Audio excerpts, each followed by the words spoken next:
가도록 하겠습니다만은 아까 정회 중에 그 각 당 간사님들 간에 협의를 한 결과 후보자께서 퇴장하지 않으시고 후보자와 함께 우리 증인들이 한 자리에서 보충 질의를 진행하면서 증인 신문도 병행하도록 이렇게 협의가 됐습니다. 그래서 일단은 우리 증인 확인하는 절차를 먼저 가진 다음에 그 회의 진행 방식에 대해서는 제가 따로 여러 위원님들께 말씀을 드리고자 합니다. 증인의 신분은 전문위원실에서 미리 확인을 하였으므로 간단한 본인 확인만 하도록 하겠습니다. 증인께서는 이름을 호명하면 그 자리에서 일어나서 예라고 대답하고 자리에 앉아주시면 되겠습니다. 먼저 증인 위행복 한양대학교 중국학과 교수님 참석하셨습니다. 감사합니다.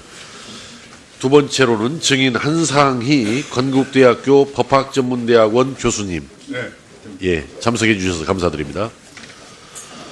다음은 증인 현택수 한국사회문제연구원 원장님 감사합니다. 다음은 증인 장지영 서울대학교 재료공학부 교수님 감사합니다.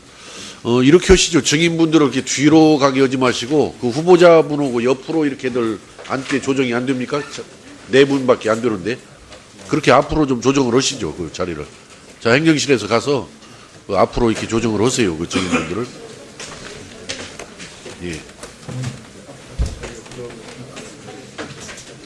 네 분 다 앞으로 오셔서 사실은 원래 후보자께서는 좀 잠깐 그 다른 사무실에서 모니터 하시고 이렇게 하셔야 할 자리고 그 자리가 다 우리 증인분들 자리이기 때문에 그 앞으로 의자 하나만 더 갖고 와서 그 조치를 해놓으시기 바랍니다.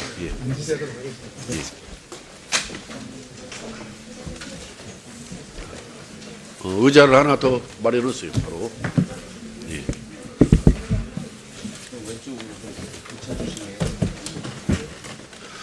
자, 본연의 업무가 바쁘신 가운데에도 이렇게 인사청문회에 출석하셔서 협조해 주신 점에 대하여 우리 위원회를 대표해서 위원장으로서 감사하다는 말씀을 먼저 드립니다. 다음은 증인선서 이유와 방법을 설명을 드리겠습니다. 증인선서를 하는 이유는 국회가 김상곤 교육부 장관 후보자에 대한 인사청문회를 실시함에 있어서 증인으로부터 양심에 따라 숨김없이 사실대로 증언하겠다는 서약을 받기 위한 것입니다. 만약 증인이 정당한 이유 없이 선서 또는 증언을 거부하거나 허위의 증언을 한 때 또는 증언을 함에 있어 국회의 권위를 훼손한 때에는 국회에서의 증언 감정 등에 관한 법률에 따라 형사 고발될 수 있음을 알려드립니다. 최근 이 문제는 우리 최순실 사태 때 여러 가지 국정감사나 또 국정조사 과정에서 그 위증의 죄로 우리 상임위에서 고발도 추가로 했던 부분도 있고 또 법정에서도 다뤄지고 있다는 점을 참고로 말씀을 드립니다. 증인선서 방법은 증인을 대표하여 위행복 교수님께서 발언대에 나오셔서 선서해 주시고 다른 증인들께서는 자리에서 일어나셔서 오른손을 들어주시면 되겠습니다. 유행복 증인께서는 선서가 끝난 후 기명 날인 또는 서명한 선서서를 본 위원장에게 제출하여 주시기 바랍니다. 그러면은 유행복 증인께서는 발언대에 나오셔서 선서하여 주시기 바랍니다.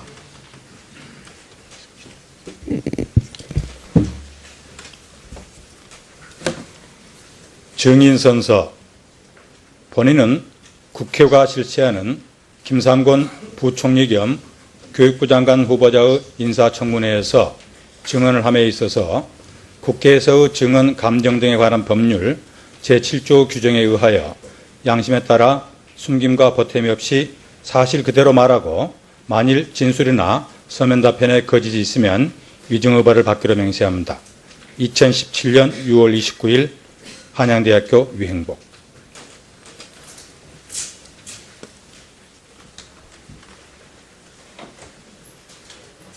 앉아주시기 바랍니다. 증인들, 나머지 증인들께서.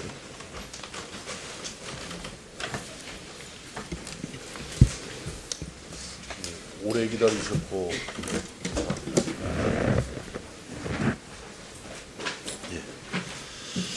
자, 증인신문과 관련하여 한 가지 참고 말씀을 드리도록 하겠습니다. 증인은 인사청문회법 제15조 및 국회에서의 증언 감정 등에 관한 법률 제9조 제2항에 따라 중계방송 또는 사진 보도 등에 응하지 않는다는 의사를 표명하거나 특별한 이유로 회의의 비공개를 요구할 수 있고, 위원회는 의결을 통해 증인 참고인 요구 내용의 수용 여부를 결정할 수 있다는 점을 알려드립니다.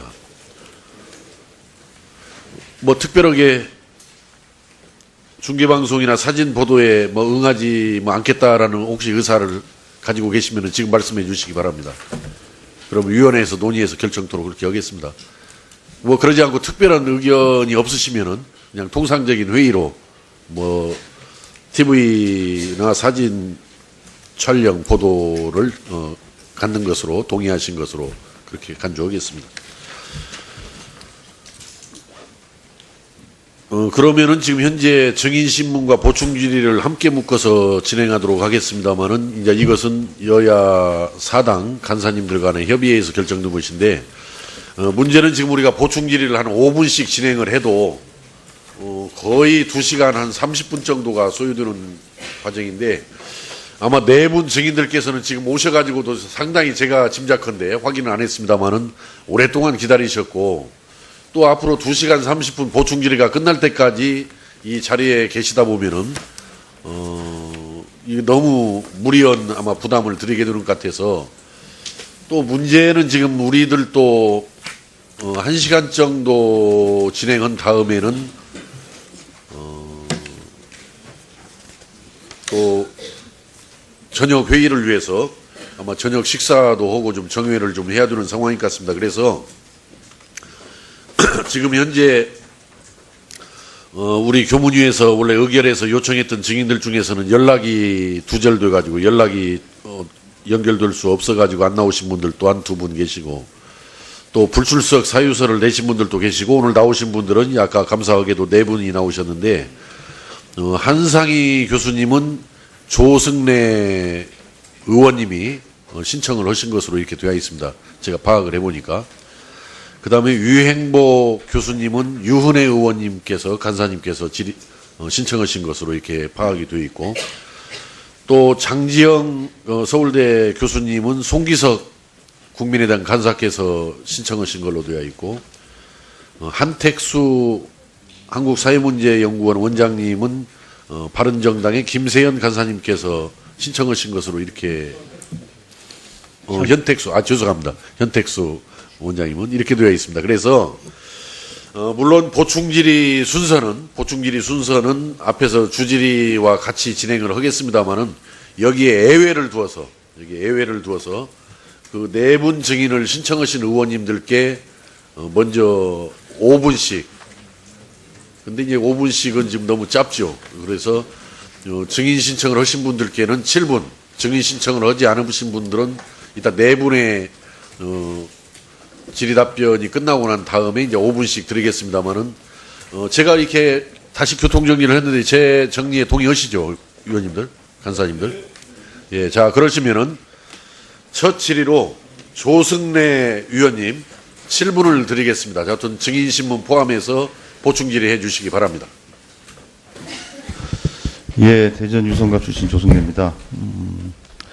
앞서도 얘기가 있었지만 그 김상곤 후보자에 대한 후보자의 논문에 대한 그 표절 시비가 불거지게 된 것은 2009년도 교육감 보궐선거에 출마했을 때나, 그리고 그 이듬해 2010년 교육감 재선에 도전했을 때 불거졌던 것이 아닙니다.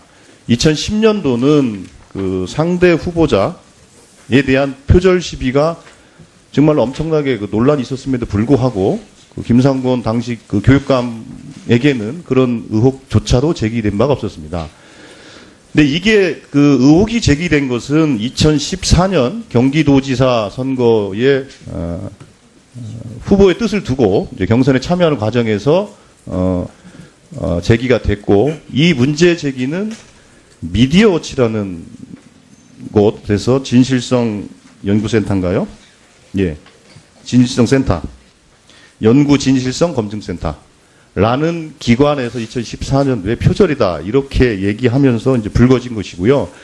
그때 나왔던 그 주장과 논리, 그 다음에 객관적인 수치들, 그쪽이 주장하는 수치들, 이 지금까지 돌아다니는 겁니다. 뭐 80군데가 어떻다, 뭐가 어떻다, 뭐가 어떻다 하는 내용들이 다 그때 만들어진 내용들이 돌아다니고 있는 것으로 저는 보고 있습니다. 그래서 그 한상희 증인께 여쭙겠습니다. 혹시 그 제가 좀 전에 말씀드린 그 미디어워치 연구 진실성 검증 센터라는 곳이 이 논문에 대한 검증 기관으로서 그 신뢰성과 공신력을 갖고 있는 기관인지 혹시 잘 알고 계신지 여기에 대해서 좀 말씀해 주시겠습니까? 네, 사실 오늘 청문회를 지켜보면서 저는 그 부분에 대해서 학술 연구에 몸담고 있는 사람으로서 상당한 유감을 지금 느끼고 있는데요. 사실 지금 이야기되고 있는 연구진실성 검증센터는 어느 학술 단체로부터도 그 검증의 방법론이라든지 또는 검증의 절차라든지 또는 검증 과정에 있어서의 어떤 학술적인 진정성의 그 확보 이런 부분에 대해서 판단받은 바도 없고 신뢰를 얻고 있는 바도 없습니다. 단순히 사적인 개인의 어떠한 그 조직에 불과한 것이고 또 경우에 따라서는 그 개인의 어떤 개인적인 정치적인 이해관계나 입장에 따라서 그 자의적으로 그 연구 대상을 선정하고 그에 따라서 판정을 해서 공표를 하는 뭐 그런 기관이 되다 보니까 과연 한 개인의 자의적인 선택에 불과한 그리고 자의적인 그 검증 방법과 그 누구도 신뢰할 수 없는 그런 절차에 의해서 만들어지는 그런 검증의 결과에 대해서 이 그 대한민국의 헌법기관인 국회에서 그토록 많은 신뢰를 부여할 필요가 있을 것인지 그렇죠. 오늘도 뭐 그 학위 논문에 몇 군데라는 통계까지 나오면서 그 의혹을 제기하고 있습니다만은 과연 그것이 그 어떤 학술 단체로부터 또는 그 어떤 학자로부터 검증받은 결과인지 의심스럽다 하지 않을 수가 없습니다.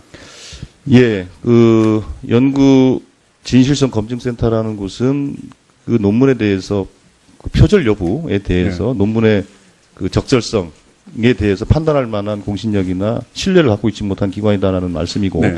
자 그렇다면 우리가 보통 이 논문이 제대로 쓰여진 논문인지에 대해서 질적인 평가를 할 수 있는 그 객관적인 기관이 있습니까?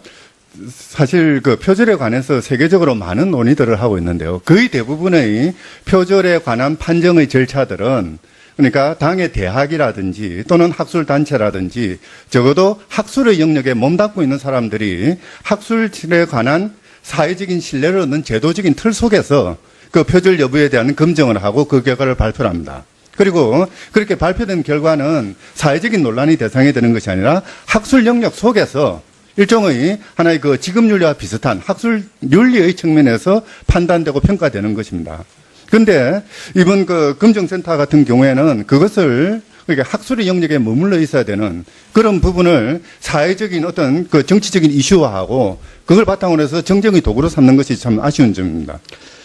예, 그런 점에서 오늘 이제 증인으로 신청이 됐지만 뭐 출석하지 않았던 김병준 전 부총리가 불출석 사유서를 제출하면서 냈던 그 얘기가 저는 좀 인상이 깊습니다. 이렇게 얘기를 합니다. 표절 문제가 좀 더 무겁고 신중하게 다뤄졌으면 합니다. 너무 쉽게 의혹이 제기되고 너무 쉽게 정치적 공방이 이루어집니다. 이래서는 안 됩니다. 창작을 하는 분들과 학자에게는 거의 죽음과 같은 일입니다. 그만큼 신중하게 전문적 판단을 바탕으로 다루어져야 합니다. 자, 이런 측면에서 지금 연구 이름도 참 어려워요. 진실성 검증센터의 그 분석과 서울대 위원회의 분석이 있습니다. 자, 그러면 이 서로 상반되는 분석 결과를 우리가 놓고서 그럼 어떤 결과를 우리가 신뢰해야 될 것인가? 당연히 서울대 결과를 신뢰해야 되죠. 물론 서울대에서 학위를 줬기 때문에 자기 식구 뭐 감싸기를 하는 거다 이렇게 얘기하지만 그거는 우리나라 최고의 대학인 서울대학교를 저는 폄하하는 거라 생각하고 있습니다. 혹시 서울대의 그 진실성위원회의 그 판단 결과에 알고 계십니까? 네. 예, 그 내용에 대해서 어떻게 생각하십니까? 사실 조금 전에 의원님께서도 말씀하셨습니다만은 제가 정말 그 학자로서 좀 그 뭐 자괴감에 빠져 있는 부분이기도 한데요. 그러니까 한 개인이 지적한 그것도 아무런 공신력이 없는 그 자의적인 기준에 의해서 지적한 그런 부분에 대해서는 수없이 많은 신뢰를 보내면서 적어도 우리나라의 어떤 학술 제도의 가장 정점에 있는 서울대학교 연구진실성위원회의 판정 결과에 대해서는 너무나 쉽게 부정하는 오늘의 이 회의의 모습을 보면서 과연 우리의 학술 제도라는 게 무슨 의미가 있는가? 이 학자로서 왜 존재하고 있어야 되는가 하는 그런 회의감을 느낄 정도였습니다. 어떻게 보면은 한 개인은 얼마든지 의혹을 제기할 수 있고 또 거기에 대해서 이의를 제기할 수도 있습니다. 그러나 이런 것들을 제대로 아우르고 공적으로 판단을 하고 그에 대해서 사회적인 평가의 중심을 만들어줘야 되는 것은 그러니까 그 학술의 가장 큰 책임을 가지고 있는 당의 대학이라든지 학술단체여야 되거든요. 바로 그래서 그 서울대학교 연구진실성위원회가 나름의 절차를 통해서 아주 그 심사숙고를 통해서 결정을 내렸다고 한다면은 적어도 건전한 사회라고 한다면은 그 연구진실성위원회의 판정에 대해서 1차적인 신뢰를 보내고 그 판정에 그것을 부정해야 될 결정적인 증거가 나오지 않는 한 그 판정에 따라야 되는 것이 이게 민주사회의 기본적인 모습이라고 생각합니다. 예, 서울대 연구진실성위원회의 판단을 존중한다는 말씀이고 저도 그거에 동의합니다. 그렇기 때문에 김상곤 후보자의 논문에 대해서는 서울대의 결과를 존중하는 방향으로 정리가 시작합니다. 자, 다음에는 유행복 한양대 교수님을 증인 신청하신 유은혜 의원님 7분 드렸어요. 유은혜 의원님 증언신문 등 포함해서 보충 질의해 주시기 바랍니다. 드렸어요. 7분 드렸어요. 너무 막 거기 몰두하셔가지고 지금 깜막한 모양인데 7분을 분명히 드렸습니다. 이건 유은혜 의원님. 예, 오랜 시간 기다려주시고 이렇게 증인으로 출석해 주셔서 고맙습니다.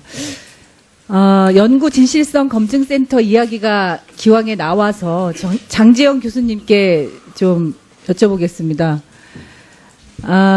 연구 진실성 검증센터를 제가 보니까요, 여기서 검증 발표한 논문이 58건, 58건이었는데 이 중에 이른바 개혁 성향 인사의 논문을 검증한 것이 46건, 그러니까 한 80% 가까이가 그렇게 편향이 돼 있었고요. 그리고 앞서 논문 표절 등의 문제로 낙마한 김명수 교육부 장관 후보자의 논문에는 문제가 없다 이렇게 주장을 한 센터였더라고요. 그래서 굉장히 이게 어떤 편향적인 그리고 자의적인 필요성에 의해서 이렇게 논문을 표적 검증하고 그것을 악용하는 것이 아닌가 이런 의심을 지울 수가 없는데요. 우리 그 장지영 교수님께서는 이 검증센터에서 서울대 연구진실성위원회의 검증 결과가 엉터리다, 허술하다 이렇게 밝혔는데 이거에 대해서 혹시 알고 계시는지 어떻게 생각하시는지 답변을 부탁드립니다. 잘 모르고 있습니다. 모르십니까? 예. 이 그리고, 연구 예. 그쪽에서 행하는 검증 시스템에 대해서 잘 모르고 네. 어떤 검증을 했는지도 자세히 알지 못하고 있습니다. 그런데 여기서는 서울대 연구진실성위원회에 대해서 그 검증 결과가 엉터리다, 허술하다 이렇게 입장을 발표한 바 있거든요. 그래서 이 부분과 관련해서는 지금 모르신다는 말씀이신가요? 그러면 앞서 우리 그 답변해 주셨던 우리 한상희 교수님 답변처럼 지금 이 논문 표절과 관련해서 그 신뢰성 있게 그 어떤 기관에서 이런 것들을 검증할 수 있다고 판단하십니까? 그리고 서울대 박사학위의 논문의 경우에는 서울대 연구진실성위원회에서 그 논문 표절과 관련해서 검증하게 되어 있는데 그 부분과 관련해서 좀 말씀해 주시죠.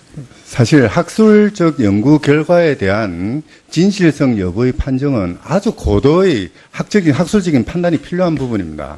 그것이 단순히 표현 방법이 일치하느냐 안 하느냐, 그렇지 않으면 따옴표를 붙였느냐 안 붙였느냐 이 문제가 아니라 그 논문의 전체적인 맥락 속에서 독창성이 어느 정도 부여되었는가, 또는 어떻게 보면은 거짓말을 얼마나 했는가, 이런 것들을 학적인 관점에서 판단이 돼야 되는데 이 연구진실성 검증센터에서 하는 방법은 제가 알기로는 단순히 표현의 일치 여부만 판단하고 그 외 나머지 학술적인 부분에서의 독창성의 문제라든지 전체의 맥락 속에서의 의미의 문제라든지 또는 이제 표절과 관련해서 항상 이야기하는 어떤 일반적인 개념의 문제나 역사적인 사실의 문제 이런 것들을 검증할 수 있는 그 어떤 기준도 제시하지 않았고 더더욱 기준도 없다 보니까 그 기준에 대한 각 학문 영역의 검증조차도 받지 않았습니다. 그러다 보니까 거의 대부분 자의적인 그때그때 편의에 따라서 판단이 되는 그런 잘못된 그 현상을 야기하고 있는 것이죠. 예, 그런 공신력을 담보할 수 없는 기관에 의해서 검증되었다는 네.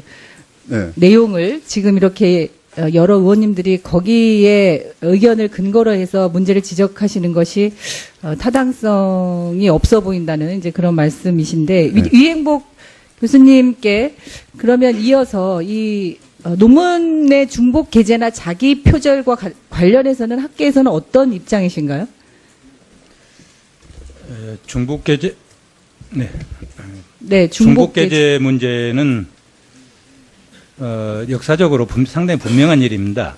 2007년에 연구윤리 지침이 만들어지고, 그래서 이제 그때부터 각 학회에서 나름대로 연구윤리를 만들고 연구윤리위원회를 구성해서 운영을 했는데요.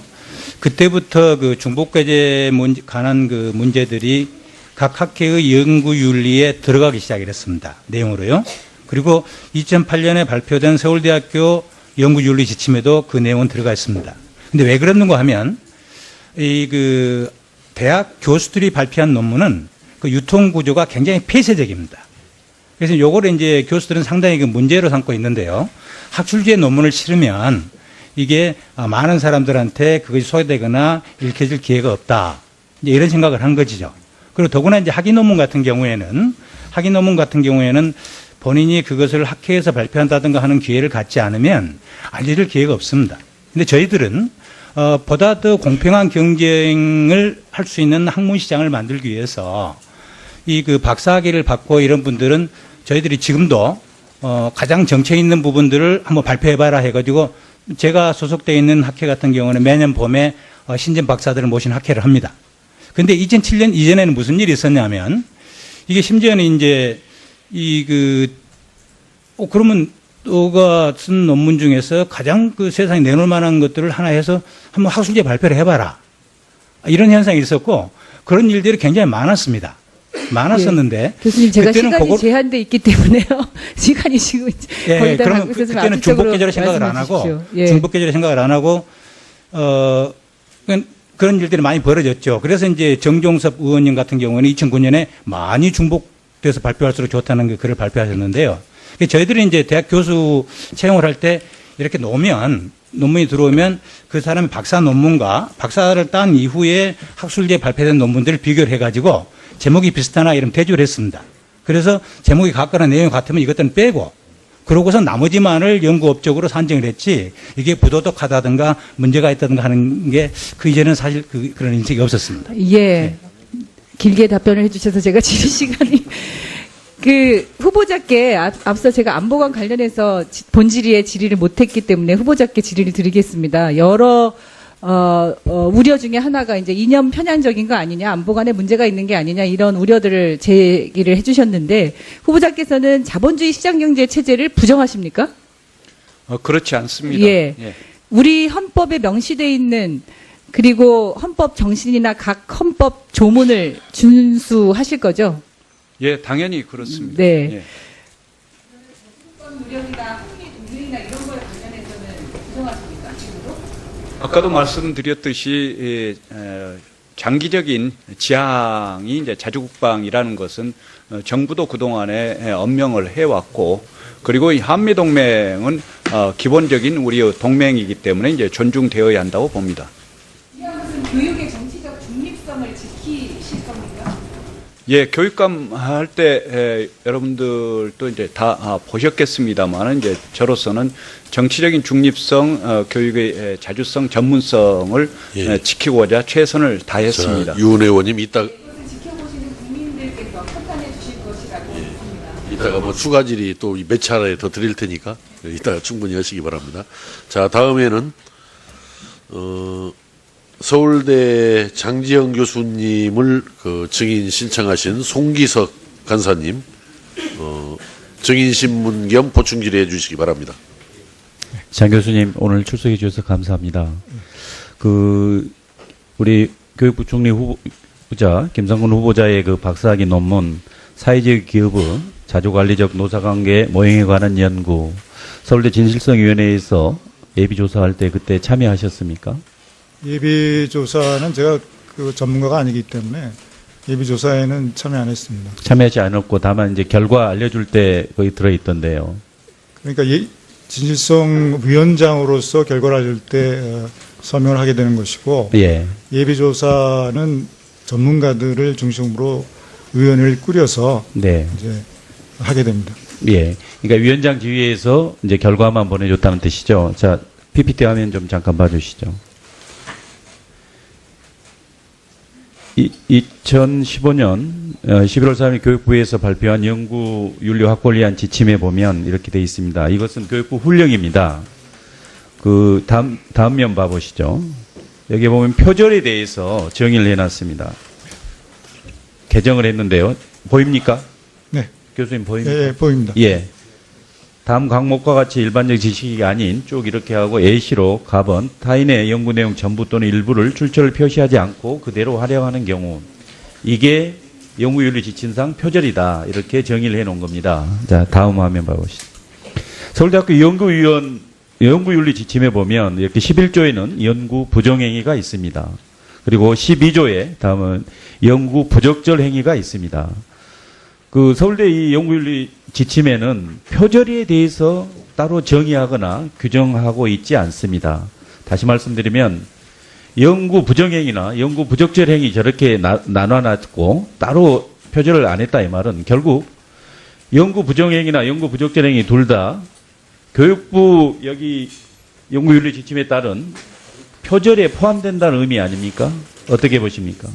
지금 그 서울대 진실성위원회 규정에 의하면 표절이라는 단어는 사용하지 않고 있습니다. 단지 타인의 연구 성과를 사용했다 이런 개념으로 지금 설명을 하고 있고 그래서 그거를 지금 저기에 지금 보여주시는 그 표절이라는 것과 연결시키는 데는 제가 판단하기에는 좀 무리가 있고 지금 이 건에 대해서는 타인의 연구 성과를 이제 사용한 거에 연구윤리 위반의 부적절 행위가 있었다.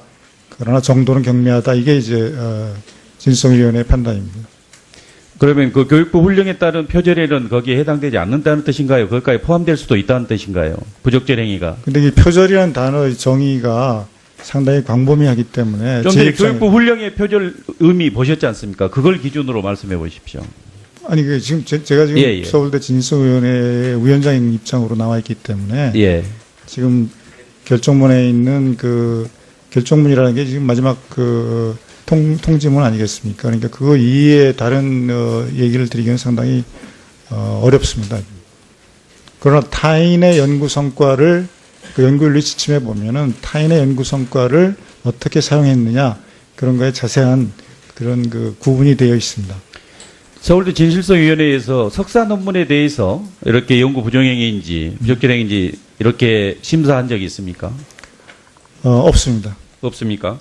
2006년 이전에 석사 논문 한번 검증했던 거로 자료가 제출되어 있는데요. 아, 그러니까 장관 후보자에 대한 것이 아니고 예, 다른 분이라도. 물론 교원인 경우에 할 수 있고 또 공익상 중대하다고 판단할 때는 할 수 있습니다. 그게 조국 현 민정수석의 논문 아닙니까? 그렇게 알고 있습니다. 자, 진실성위원회 규정 3조 3항을 보면 공익상 중대한 영향을 미치거나 연구 진실성 확보를 위하여 중요한 사안이라고 위원회가 인정하면 조사를 개시할 수 있게 이렇게 돼 있죠. 맞습니다. 그러면 이제 다시 우리 김상곤 후보자의 석사 논문이 다시 표절 여부에 대해서 다시 논란의 중심에 서 있습니다. 그럼 서울대 진실성위원회에서 김상곤 후보자의 석사 논문에 대해서 심사할 수 있습니까? 이 규정에 의하면 할 수 있는 거죠. 심사할 수 있습니다. 예, 할 예정입니까? 근데 지금 그 국회에 자료가 지금 제출된 걸로 알고 있는데 약 2주 전에 그 진성위원회가 열렸었는데 그 진성위원회가 열리기 전에 제보가 있어갖고 일단 제보를 접수했다는 의미는 이제 예비조사를 준비하고 있다는 겁니다. 그러니까 예비조사위가 지금 구성되어 있지는 않고 예비조사를 준비하고 있다. 그러니까 공식적으로 조사할 의향이 있습니다. 예. 아까 다시 PPT하면 그 교육부 연구윤리 확보를 지침 훈령 한번 올려주시죠. 그 훈령 내용에 의하면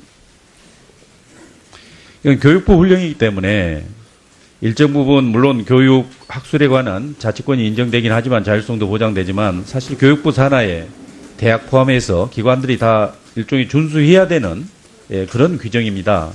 그래서 지금 그 연구 부정행위 관련돼서 여기서 이제 구체화 이렇게 했지 않습니까? 제가 보기에는 서울대 윤리 규정이 좀 그 구체적으로 어떤 게 표절이다.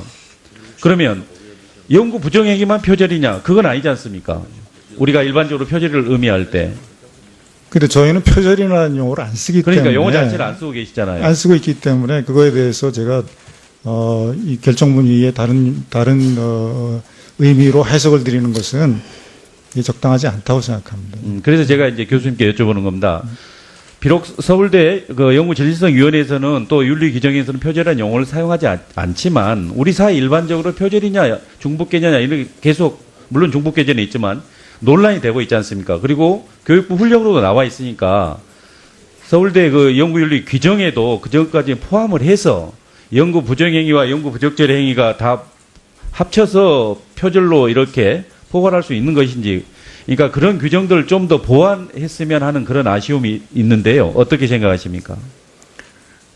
저는 오히려 그 표절이라는 용어를 쓰는 것보다 저희가 갖고 있는 규정에서 구분하는 것이 타인의 연구 성과를 사용했을 때 어떤 경우에 부정행위가 되고 어떤 경우에 부적절 행위가 되는지 그게 더 좋은 그런 그 방법이라고 생각합니다. 자, 송기석 의원님 수고하셨습니다.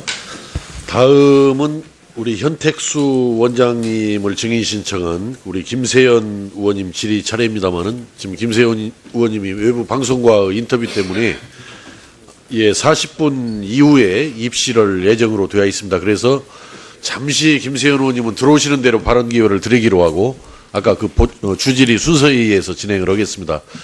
참고로 가급적이면은 지금 현재 증인으로 나오신 네 분은 7시까지만 여기 계시도록 하는 것이 저는 좋겠다라는 생각입니다. 그래서 여러 위원님들께서 그거 참고해 주시고 그 질의에 임해 주시기 바랍니다.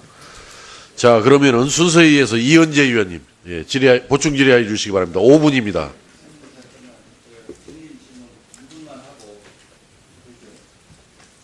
하여튼 우선 이현재 의원님 질의하세요. 이현재 의원님. 아니, 저 증인신문. 증인신문만 할 수도 있고 보충 질의를 하실 수도 있고 하는 거니까 지금부터 자, 이은재 의원님 질의해 주시기 바랍니다. 네, 강남평의 5분입니다. 5분. 네, 강남평의 이은재 의원입니다. 우선 아까 제가 교수 생활 27년간의 후보자 연구 실적이 저희가 이제 맨 처음에 요구를 했더니 5편밖에 없다. 그리고 교육부 관계자가 막 울면서 5편밖에 안 보내오고 어저께 밤 11시 55분에 13편 가져왔습니다. 확인해 보셨습니까? 후보자? 몇 편 쓰셨는지 확인해 보셨습니까? 아까 이제 30편 정도를 확인했고요. 제가 생각할 때는 한 40여 편 썼다라고 이제 그렇게 말씀드렸었습니다. 49편의 논문 리스트를 제가 드렸는데 그거 아까 확인해 보시라고 드렸잖아요. 근데 그러면 나머지 9편은 후보자가 쓴 거 아닙니까? 아니, 제가 쓴 건데 지금 가지고 있지 않아서 찾지 못해서 이제 그동안에 그랬습니다. 아니, 그렇다 그러면 지금 전혀 이해가 되지 않습니다. 본인이 쓴 논문이 몇 편인지 확인도 안 되면서 어떻게 교육부총리를 하시겠다는 건지 우선 첫 번째 이해가 되지 않고요. 그 다음에 두 번째, 중복기재에 관련해서도 역시 아까 제가 논문을 드렸죠. 두 논문의 차이가 무엇이었습니까? 아까도 조금은 설명을 드렸습니다만 이제 그것은 한신대 사회과학연구소에서 아니, 제가 여쭤보는 거는 그러면 중복기재입니까? 아닙니까? 중복은 중복인데 이제 부당한 중복 게재는 그러시면 아니란 중복 말이에요. 게재죠? 중복 게재인 거 맞죠? 중복은 중복인데 그러면 부당한 됐습니다. 중복 게재가 아니란 중복 말이에요. 게재로 제가 이해하겠습니다. 네, 그다음 지금 이제 그 많은 의원들께서 이 서울대 연구 진실성위원회 결정 부분에 대해서 말씀들이 뭐 이게 맞다 아니다 이렇게 말씀이 계셨는데 우선 제가 한번 이거를 그 여기 이제 오신 그 증인들도 많이 계시고 그러는데 제가 이제 아까도 본 것처럼 제가 박사학위 논문에 이 파워포인트 한번 보여주세요. 파워포인트에 그 김기원 씨가 쓴 논문 서적을 박사학위 논문에 110페이지, 김기원 110페이지에서 112페이지까지의 박사학위 논문은 59페이지에서부터 61페이지까지 주나 아무것도 없이 그대로 갖다 뺏겼습니다. 이거 표절입니까? 아닙니까? 표절이에요? 아니에요? 말씀해 보세요. 그건 역사적인 사실과 관련해서 이루어진 아니, 것이었어요. 제가 여쭤본 게 표절입니까? 아닙니까? 그럼 남의 거 그대로 뺏긴 겁니까? 표절이 아닙니다. 그건. 그럼 뭡니까? 그렇게 자꾸만 위증하시면 안 됩니다. 이거 그렇죠. 그 다음에 이것도 남의 거 그대로 갖다 뺏겼습니다. 또 하나 실례를 하나 보여드리겠습니다. 이번에는 그 가이토 스스무라는 일본 사람이 쓴 책을 박사학위 논문 5, 6면에 그대로 갖다 넣었는데 여기는 중간에다가 그 줄을 하나 달았습니다. 근데 앞 패러그래프하고 마지막 패러그래프를 보면 이거는 그대로 남의 거 이분 거를 갖다 뺏겼습니다. 이게 표절 아니고 뭡니까? 그 지금 답변을 계속 아니다. 지금 저는 교수 생활 30년 한 사람입니다. 교수 생활 30년 하고 우리 여기 한상희 증인도 나오셨지만 우리가 학교에서 허구한 날 박사 논문 지도하고 석사 논문 지도하면서 학생들에게 뭘 합니까? 이거 절대로 표절하지 마라. 그 다음에 지도교수가 우리가 다 찾아낼 수 있습니까? 본인의 양심에 맡깁니다. 그런데 우리 교육부총리께서 이거 가지고 어떻게 대학 교수들을 지도하고 지금 대학교 다니는 학생들에게 이거 얘기하실 수 있습니까? 더구나 지금 국민들이 보고 있습니다. 국민들이 보고 있는데 국민들이 이거 판단해서 보면 이거는 분명히 남의 거 뺏긴 건데 아니면 표절인데 이렇게 생각을 하고 있는데 우선 후보자만이 아니다. 그렇게 말씀하시면 어떻게 되는 겁니까? 후보자만 지금 국민들한테서 심판받고 있습니다. 그래서 후보자가 자꾸만 아니다, 기다 이렇게 얘기하실 게 아니라 잘못됐습니다. 어쩌다 보니까 그렇게 남의 거를 뺏기게 됐습니다. 이렇게 답변을 해주셔요. 왜 자꾸만 그렇게 아니다 그렇게 말씀하십니까? 어떻습니까? 이거 뺏긴 거 맞죠? 서울대 연구진실성위원회 판단을 서울대 존중합니다. 연구진실성위원회 거는요. 제가 지금 아까 말씀드리 계셨는데 거기서 뭐라 그랬느냐면 연구 부적절 행위라고 했고 이거는 정확한 출처 표시 또는 인용 표시가 없이 타인의 문장을 사용했다는 점에서 연구 부적정 행위라고 했습니다. 그것은 표절하고 똑같은 표현입니다. 무슨 말씀하시는 겁니까? 거기 선행 문단에서 출처 표시가 되어 있다라고 그것도 되어 있습니다. 예. 아까 제가 보여드렸죠? 아까 한글을 한자로 고친 거 그대로 뺏긴 거죠? 그 다음에 지금 이거 한번 보세요. 김기원 씨가 쓴 책자에서 박사학위 논문에 그대로 갖다 쓰셨습니다. 가장 대표적인 사례예요. 여기 참고문은 아무것도 없습니다. 자, 이현재 위원님, 이따 추가 질의 또 기회를 많이 드릴 테니까, 더군다나 증인으로 나오신 분들과 관련이 안 되니까 조금 협조해 주시기 바랍니다. 자, 다음에는 신동근 위원님 보충 질의 겸 증인 신문해 주시기 바랍니다. 5분입니다. 예, 장지영 증인께 여쭤보겠습니다. 그 서울대 윤리지침에는 부정한 행위와 부적절한 행위로 나눠져 있죠, 그죠? 그리고 교육부 지침에는 부정행위만 이렇게 있습니다. 그래서 이게 과연 부적절한 행위가 교육부 지침의 부정행위와 같은 건지, 다시 말해 표절과 같은 건지, 그 부분에 대해서 어떻게 생각하십니까? 근데 지금 좀 아까도 질문을 받았는데 이 표절이라는 용어는 지금 저희가 안 쓰고 있습니다. 안 쓰고 있고 그 다음에 그게 같으냐 안 같으냐는 제가 그 교육부 윤리 지침은 사실 잘 모르고 있습니다. 근데 제가 그리고, 이제 예.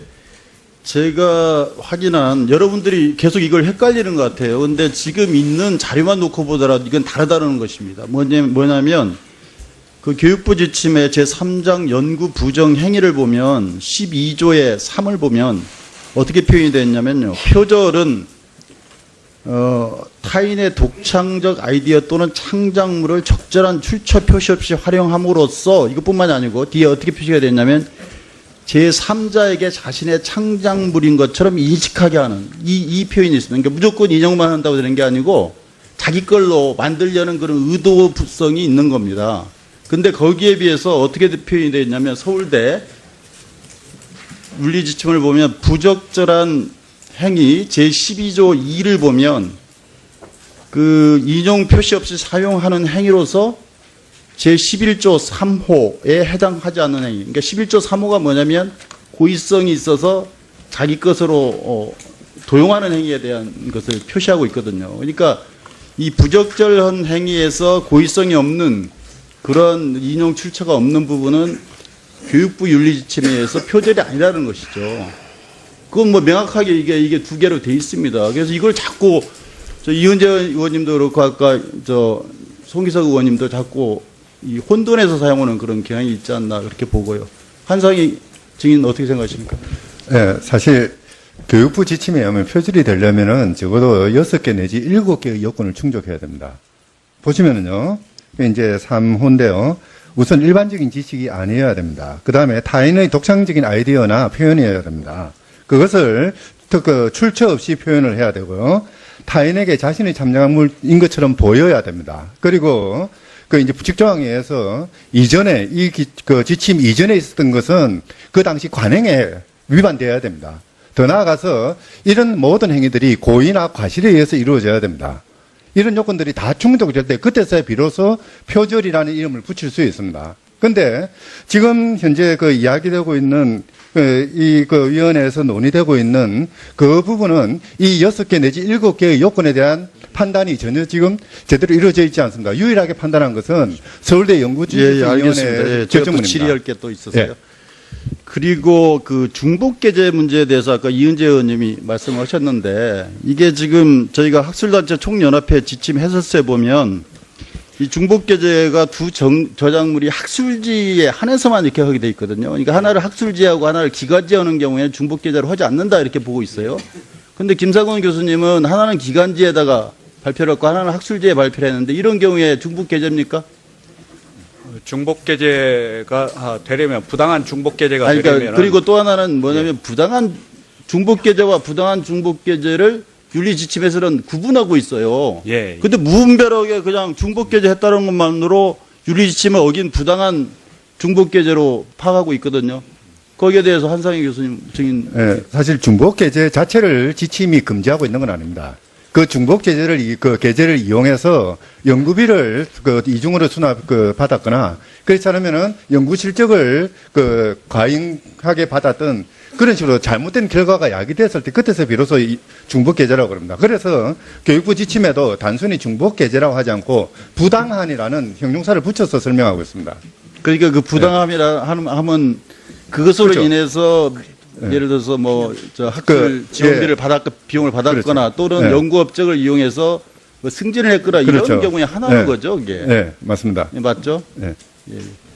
그리고 계속 본인은 아까도 후보자께서 그 이 중복계제와 또 그 논문의 표절 문제에 대해서 입장을 계속 본인은 명백하게 잘못이 없다 이렇게 얘기를 했잖아요. 근데 이제 부적절한 부분에 대해서는 아까 송구하다고 표현을 했죠. 예. 알겠습니다. 예. 자, 수고하셨습니다. 여러 위원님들이 아마 궁금해 하실 것 같아서 이후에 일정에 대해서 말씀을 드리겠습니다. 오늘 7시까지 회의를 진행하다가 7시부터 8시 30분까지 식사라든지 자료 준비를 위해서 정회를 할 계획입니다. 또 지금 증인으로 나와신 네 분의 경우에는 저 네 분들께서 동의를 하시면은 8시 반 이후에 여기에 앉아 계셔도 상관이 없겠습니다만은 만약에 그때까지는 계시기가 어렵다 여러 가지 사정으로 오면은 7시 우리 정회를 할 때 떠나실 수 있는 것으로 그렇게 하려고 합니다. 그렇기 때문에 그런 점 참고로 아시고 사실상 네 분의 의사를 제가 확인을 안 했습니다만은 7시 이후에는 떠나신다라는 걸 전제로 여러 위원님들 질의할 때 참고해 주시기 바랍니다. 자, 다음은 저 위원장님, 예. 저 증인인데요. 예. 저에게도 발언 기회를 좀 주셨으면 합니다. 바로 김세현 의원님이 40분 이후에 들어오신 7시까지인데 아니 그러니까 40분 이후에 공평하지 들어오십니다. 못한 것 같습니다. 이 현택수 원장님에 대해서는 기회를 드립니다. 아니요, 시간이 지금 그러니까 자료해도 이따가 이따가 점심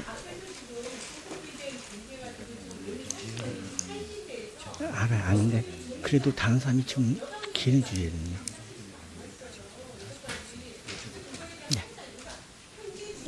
빨리 하세요, 발언을. 예, 빨리 하세요.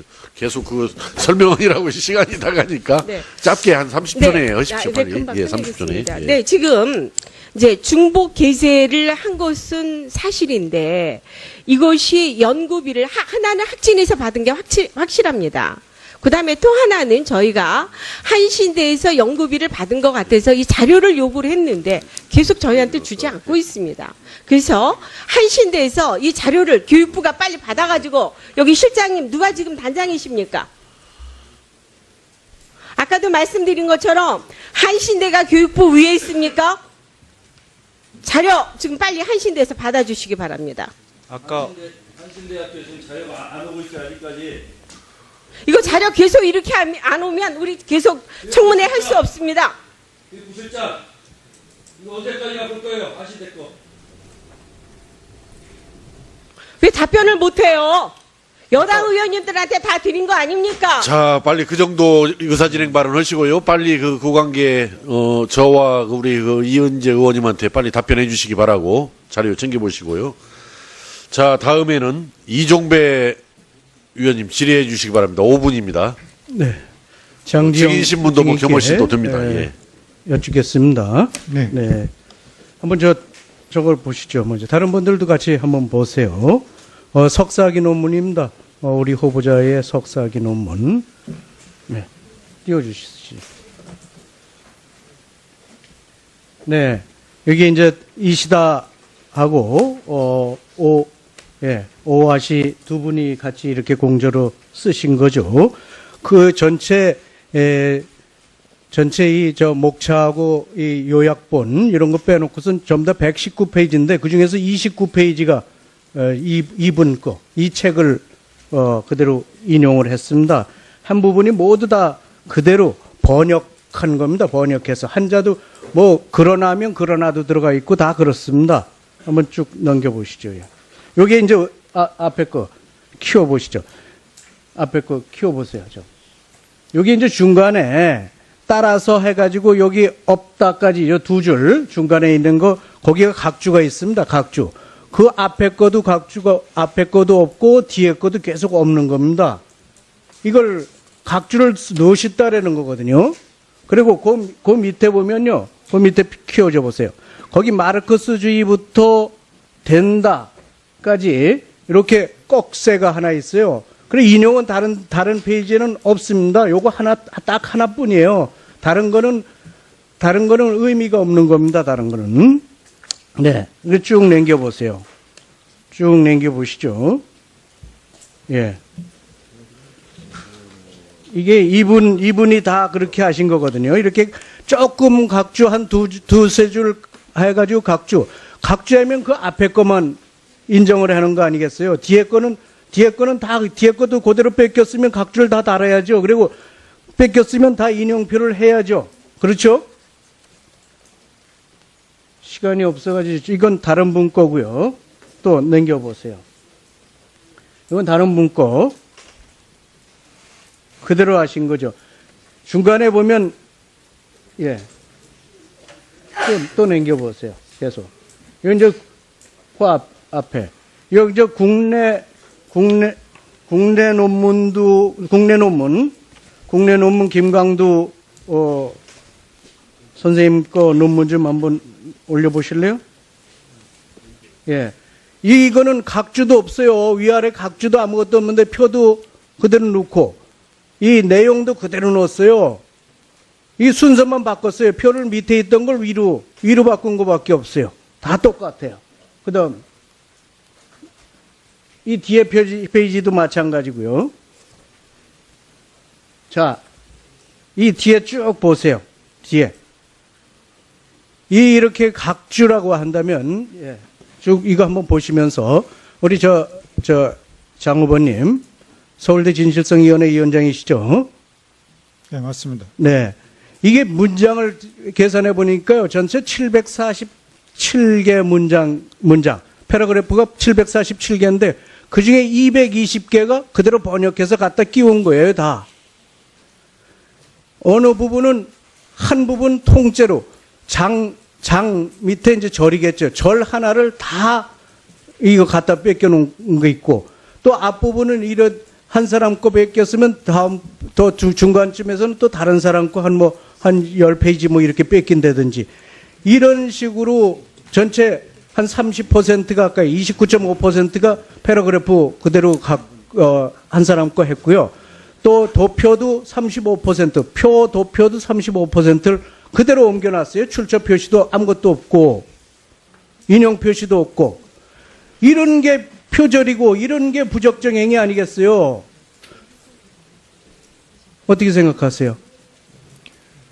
의원님 조금 전에 말씀드렸듯이 제보가 접수되었고 아니 글쎄 그건 절차상의 문제죠. 아니, 절차상의 문제가 아니고 전문가로 이제 예비조사위원회가 구성되면 전문가들이 아니 그 학자적 양심으로 봐서 이거 볼 때 어떻겠어요? 위원장으로서 말고 학자로서 볼 때 이거 표절입니까 아닙니까? 제가 그걸 지금 답변 드릴 수 있는 상황은 그러면 아니죠. 박사학위 논문 한 거 보세요. 박사학위 논문 부적정 행위 아니라 그러죠. 거기에 연속된 게 없어가지고 부적정 행위 아니라 그랬죠. 완전하게 연속된 패러그래프가 없어가지고 제가 찾아낸 게 이게 4개나 다섯 가지나 찾아냈어요. 연속된 거. 이건 뭐라고 설명하실까요? 지금 이 진실성위원회를 운영하는 방법이 이제 조사위원회가 구성되면 그게 예비조사위원회든 본조사위원회든 그건 전문가들이 결정을 하고 그래서 보고서를 받고 그 보고서를 진실성위원회 전체에서 심의하고 토의하고 필요하면 진실성위원회에서 대면 조사를 포함해서 조사를 더 진행하고 그러면서 이제 판정 결정인데 결정 내용에 오늘 여당 의원님들이 수없이 읽으신 거예요. 예. 2개 이상 연속으로 뭐 이렇게 이런 문장 이게 없다. 이게 있잖아요. 왜 이런 걸 밝혀내지 못하느냐 이런 말씀입니다. 이종배 의원님 그 다음에 이따 추가 질의해 주시고요. 아마 서울대 진실성위원회에서는 석사 논문에 대해서는 전혀 검토한 바가 없죠 지금. 금방 말씀하신 박사학위 논문인가요? 지금 그 예비조사 결과에 대해서 지금 말씀을 하시는 건데 거기에 대해서는 제가 뭐 더 이상 그 말씀드릴 게 없습니다. 예. 그러시고 말씀 나온 김에 아까 서울대 진실성위원회에서는 표절이란 말을 쓰지 않는다. 아까 그렇게 말씀하셨는데. 맞습니다. 그게 표절을 쓰지 않는 대신 부정행위냐 부적절행위냐 이렇게 구분한다는 이야기 아니에요? 아니, 부정행위 부적절 행위를 그 얘기하기 이전에 표절도 뭐 부정행위든 부적절행위든 둘 중에 하나가 들어가겠죠. 그런데 이제 그 이전에 타인의 연구 성과를 이용했느냐 안 했느냐라는 그런 개념으로 저희가 판단을 한다는 거죠. 표절이라는 용어를 쓰지 않기로 한 이유는 뭡니까? 그래도 우리 일반 국민들이 알아듣기에는 표절이 더 알아듣기 쉬운데 표절이냐 아니냐 이렇게.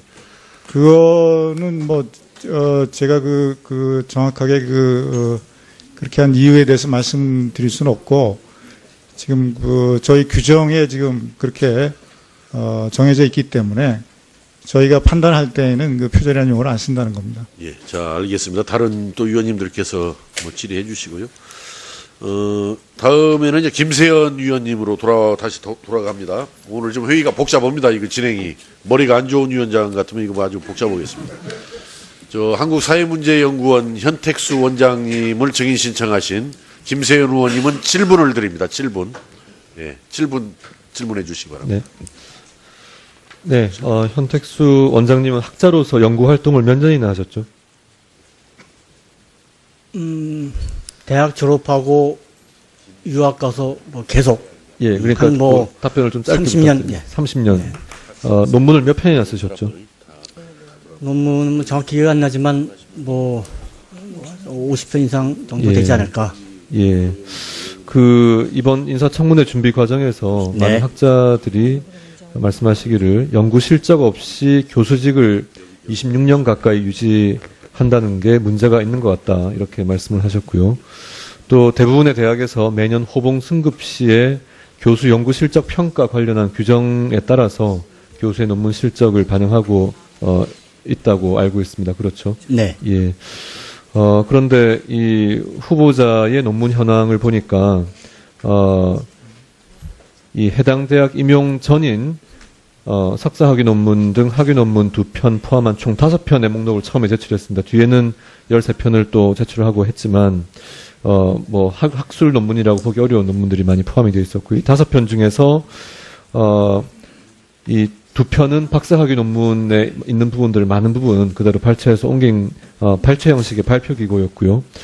실질적으로 석사학위, 박사학위 논문 빼면은 한 편에 제대로 된 학술 논문이 있는 것인데 26년 재직 동안 이렇게 연구 실적이 없는 것이 흔한 일이라고 보십니까? 흔하다고 볼 수는 없습니다. 근데 그것은 뭐 각 대학마다 기준이 있고 또 그 대학에서 업적 평가를 하면서 뭐 승급이나 승진을 하는 각자 고유였던 그 체계가 있을 것 같습니다. 그러니까 뭐 많이 썼다고 또 뭐 잘한 것도 아니고 또 적게 썼다고 잘한 것도 아니고 저는 거기에 대한 그 지적 평가는 좀 유보하고 싶습니다. 예. 근데 이제 한신대에서 이렇게 특별히 논문을 뭐 저희한테 제출하는 것을 또 후보자가 제출한 것을 이렇게 축소하거나 뭐 숨기려고 한 게 아니면은 이런 연구 실적을 가지고 지속적으로 이 전임 강사에서 조교수, 부교수, 정교수로 승진 또 테뉴어까지 취득하는 받는 것이 과연 가능한가 이런 좀 의구심이 듭니다. 연구 실적이 이렇게 미미한 경우에 그 직을 유지하는 방법이 또 승진을 거듭하는 방법이 어떤 방법들이 있습니까? 여러 가지 방법이 있습니다. 사실 오늘 그 의원님들 뭐 주로 이제 정치적인 그 입장에서 많이 이제 공세도 하시고 또 대답도 하시고 하시는데 사실 이런 문제는 대학에서 학교에서 다뤄야 할 문제고 대학이 제대로만 평가하고 논문을 지도하고 심사하고 평가했다라면은 여기까지 올 이유가 없는 것이죠.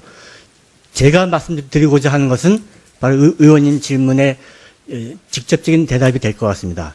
대학 시스템의 문제입니다. 대학 교수들이 문제입니다. 대학 교수들이 논문을 잘못 지도하고 논문을 본인들이 표절 등 부정한 방법으로 만들고 또 끼리끼리 봐주고 또 제보가 들어와도 또 팔은 안으로 굽는다고 또 봐주고 이러한 대학 시스템, 지금 대학 적폐가 있기 때문에 지금 이 문제가 이 신성한 국회의사당까지 지금 오게 된 겁니다. 이렇게 실질적으로 연구 실적이 사실상 거의 전무하다고 해도 과언이 아닌 이런 분이 교육부의 수장을 맡는 것이 앞으로 우리 대학 사회에서의 연구나 학술 활동에 대한 어떤 영향을 미칠 것이라고 예상하십니까? 뭐 좀 자조적이나 좀 조롱적으로 얘기하자면은 뭐 대한민국 모든 것이 가능하지 않습니까? 어처구니 없는 일, 상식적으로도 이건 말도 안 되는 일도 되고 있고 저는 뭐 여기서 약간의 신상 발언도 되겠는데 요점을 말씀드리고 싶어요. 왜 이렇게 우리가 많은 국민 세금 내고 이 많은 분들이 밤늦게까지 고생할까? 단 한 가지. 지금 법만 제대로 만들고 운영하면 됩니다. 알겠습니다. 지금 대통령 감사합니다. 임명 강행할 것 같으니까 못하게 하고 한쪽은 하게 하고 하려고 하는 거 아닙니까? 지금 그런 문제는 국민의 입장에서는 그런 문제가 아니에요. 감사합니다. 시간 때문에 좀 저 다른 증인께 좀 질문드리겠습니다. 장지영 교수님께 질문드리겠습니다. 석사학위 논문에 대해서 착수하셨죠? 조사를 착수하셨죠? 절차가 지금 진행 중에 있다 이렇게 공문 받았습니다만 맞습니다. 위원회 구성됐습니까? 아직 안 됐습니다. 왜 안 되고 있죠? 의원의 구성이라는 것이 그 전문가 물론 이제 의원 진실성 의원 중에서 한 분이 이제 지정이 됐고 그분이 위원장을 맡을지는 모르겠지만 하여튼 전문가를 찾아서 위원을 구성해야 되니까 좀 시간이 걸립니다. 알겠습니다. 교육부 장관 후보자의 영향력은 다른 어떤 이 분의 이런 검증보다도 더 영향력이 큰 만큼 이 연구진실성위원회에서 제대로 이번에 좀 판정을 내려주셔야 된다고 생각하고요. 과거 황우석 박사의 연구윤리 위반 조사가 2005년 12월 15일부터 20일간 조사해서 신속하게 결론이 난 적이 있습니다. 워낙 사회적 파장이 컸기 때문에 이 부분은 신속하게 집중적으로 진행을 했던 적 있죠. 제가 그 당시에는 뭐 진성위원회 없었기 때문에 예, 정확하게 그런 적이 모르겠습니다. 있습니다. 예.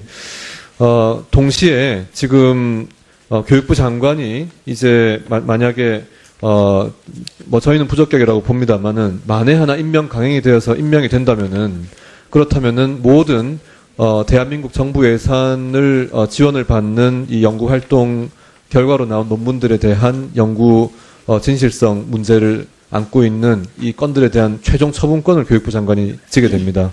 이제 그리고 또 교육부 장관은 서울대에 대해서 직접적인 이 행정적, 재정적 영향력을 미치게 됩니다. 그렇기 때문에 서울대가 자칫 이 독립성이 훼손된 상태로 그렇게 이 심사에 임하지 않을까 많은 우려를 갖고 있는데 그렇게 될 가능성이 있다고 보십니까?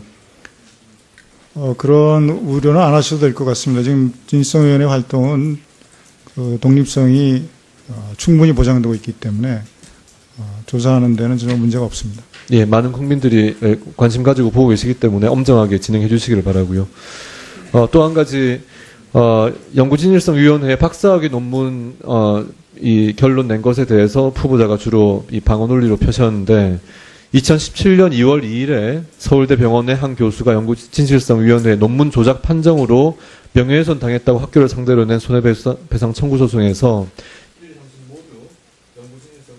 한 것이 있습니다. 그래서 이런 면에서 법원의 판결을 볼 때는 또 절대적인 이 박사학위 논문에 대한 그 연구진실성위원회의 결론이 절대적인 것은 아닐 수 있다. 하지만 우리 사회에서 가장 권위 있는 그런 결론으로 모두가 주목하고 있는 만큼 엄정하게 이 과정을 신속하게 진행해 주시기를 요청을 드립니다. 그렇게 해주시겠습니다.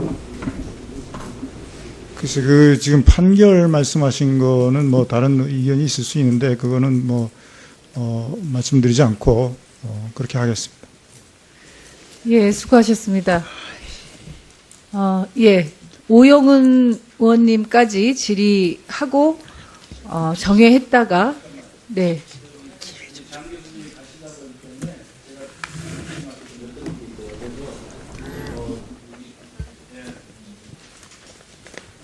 (2분만요) 그럼 오영훈 의원님 먼저 하시고 이장우 의원님 2분만 하시고 예.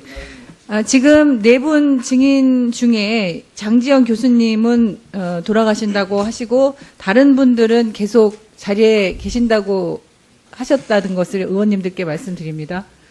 예, 오영훈 의원님 질의해 주십시오. 네, 유행복 교수님께 질문드리겠습니다. 제가 교육부로부터 받은 자료에 따르면 대학 등의 연구 부정행위 판정 절차도입니다. 이제 접수를 받게 되면 예비조사를 하게 되고 그리고 예비조사에서 본조사의 필요성을 느끼게 되면 본조사를 하게 되고 그리고 이제 판정을 하게 되고 그다음 이의 신청을 하게 되면 처리하는 과정을 밟습니다. 그런데 지금 우리 후보자의 경우에는 예비조사 단계에서 조사가 마무리돼서 판정 결과를 통보를 했습니다. 그런데 서울대학교에서는 이와 관련된 내용에 대해서 연구부정행위 종류에서 표절의 내용을 언급하지 않고 있습니다. 그런데 지금 우리 교수님께서는 교육부 연구윤리자문위원회 위원으로 활동 중이시죠. 그런데 교육부에서는 연구윤리 확보를 위한 지침에서 표절에 관련된 내용을 밝히고 있습니다. 교수님께서 아시는 그 표절의 개념과 개념에서 봤을 때 아까 제가 말씀드린 예비조사 과정에서 판정 결과가 낮다. 이렇게 비교해서 봤을 때 표절을 볼 수 있습니까? 우선 그 문제가 제기되면 현재 시스템에서는 대학에서 조사위원을 구성해서 하게 돼 있기 때문에 대학의 판정이 최종적이라고 생각하셔도 될 것 같습니다. 그리고 표절이라는 것은 훔친다는 뜻이고 사실은 이게 남은 것을 갖다가 훔쳐 쓰는 것인데요. 후보자님의 논문은 바로 선행 단락이라든가 후행 단락에서 계속 그 출처를 밝히고 있기 때문에 이건 절대로 숨기는 것은 아니라고 저는 생각을 하고요. 그렇죠. 예. 다만 조금 느슨한 그 표기 정도, 부주의한 표기 정도지 숨기려는 의도는 전혀 없다는 것이 제 판단입니다. 네, 교육부의 지침에 근거해서 판단하신 내용이시죠? 그렇습니다. 네, 좋습니다.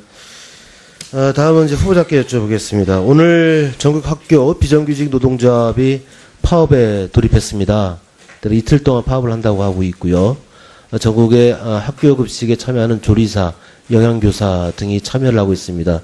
비정규직과 정규직의 차이가 상당히 높습니다. 실제로 1년차 비정규직 조리원의 경우에는 정규직 대비 70% 수준이지만 20년 차에는 49%까지 차이가 나게 됩니다. 비정규직 영양사 같은 경우에는 1년차 정규직 대비 72.3% 수준에서 20년 차에는 47.8%로 내려가게 됩니다. 그리고 인력 충원이 지금 되지 못하고 있어서 조리사 같은 경우에 산재 사고의 위험에 노출되어 있습니다. 이 비정규직의 문제 어떤 방식으로 해결해 나가시겠습니까?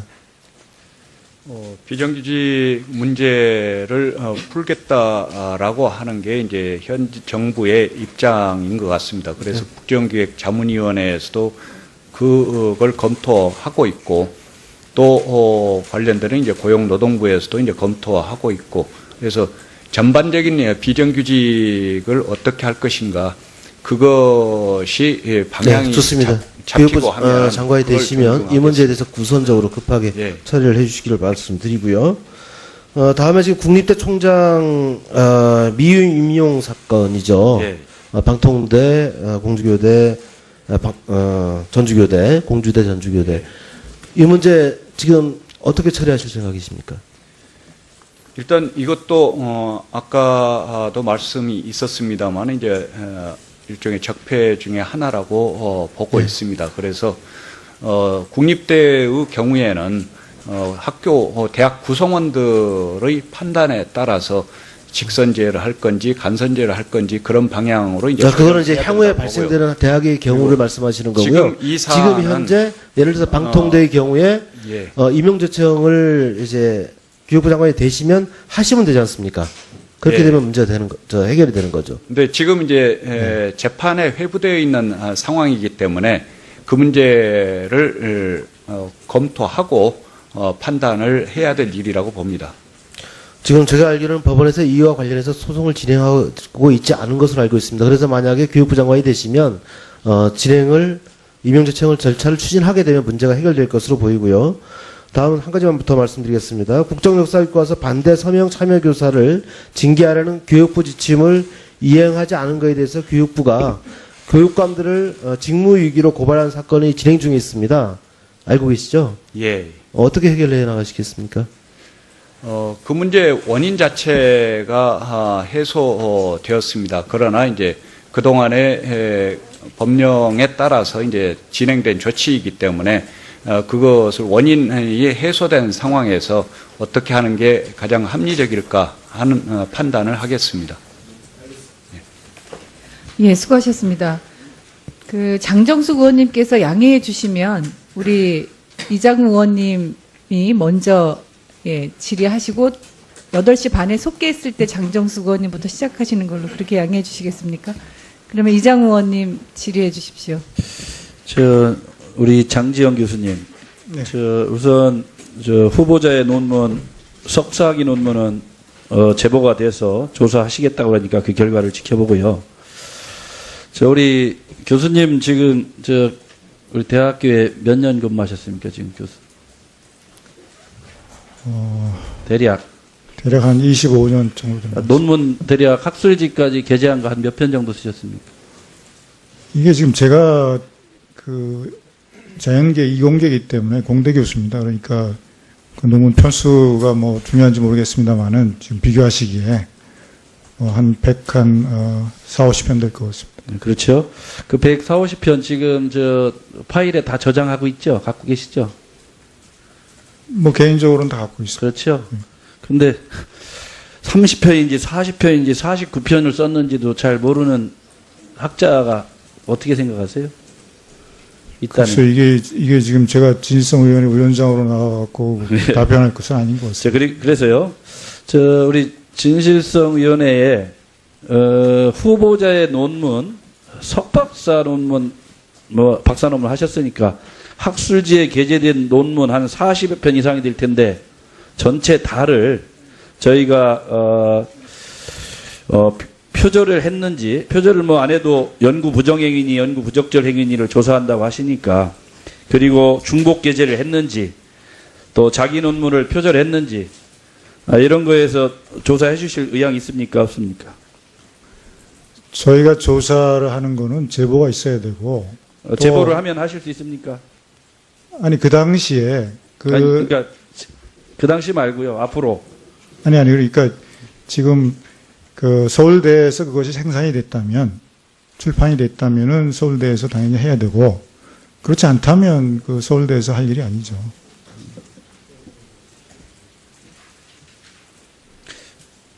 우리 김상곤 후보자. 예. 지금 본인이 쓰신 정확한 논문 편수를 정확히 모르죠? 예, 아까 40여 편 되는 걸로. 40여 편이요? 예. 그 집에 보관 안 합니까? 아니면 예, 그동안 교수를 떠난 지 한 10년 가까이 되기 때문에 그걸 다 보관. 그러면 이 49편 만약에 객관적인데 검증을 해서 표절이 있다든가 중복 게재가 있다든가 자기 논문 표절이 하나라도 발견되면 저 후보 사퇴하겠습니까? 그것은 제가 지금 가정으로 해서 그 말씀은 아니, 드리는 게 있다면 적절하지 그동안 않을 것 없다고 같습니다. 그러니까. 예, 적절하지 않을 것 같습니다. 왜 적절하지 않습니까? 자기 논문 표절도 없고 중복 게재도 없고 지금 논문 표절 없다고 그동안. 저는 이렇게 봐요. 우리 후보자가 학문 윤리적으로 논문과 관련해서 양심의 가책을 받을 전혀 없습니까? 국민들 앞에 말씀을 정확히 대답을 해보세요. 예, 아까도 몇 차례 말씀드렸습니다만 이제 학자적인 양심의 중복 기재도 하나도 없습니까? 중복 게재는 부당한 중복 게재는 없습니다. 저는 참으로 오늘 후보자가 청문회 임하는 자세가 동문서답 아니면 굉장히 뻔뻔하다고 생각이 들었습니다. 제가 한 교수님 트윗에 올린 글 좀 하나 읽어드리겠습니다. 학문하는 사람은 논문 작성법부터 배운다. 남의 글을 옮기면서 정해진 인용 표시를 하지 않는 것은 뻔뻔한 도덕이 아니라면 논문 쓸 자격이 없는 사람이다. 그때는 연구 윤리가 없었다고 묻자. 논문 작성법도 없었더냐?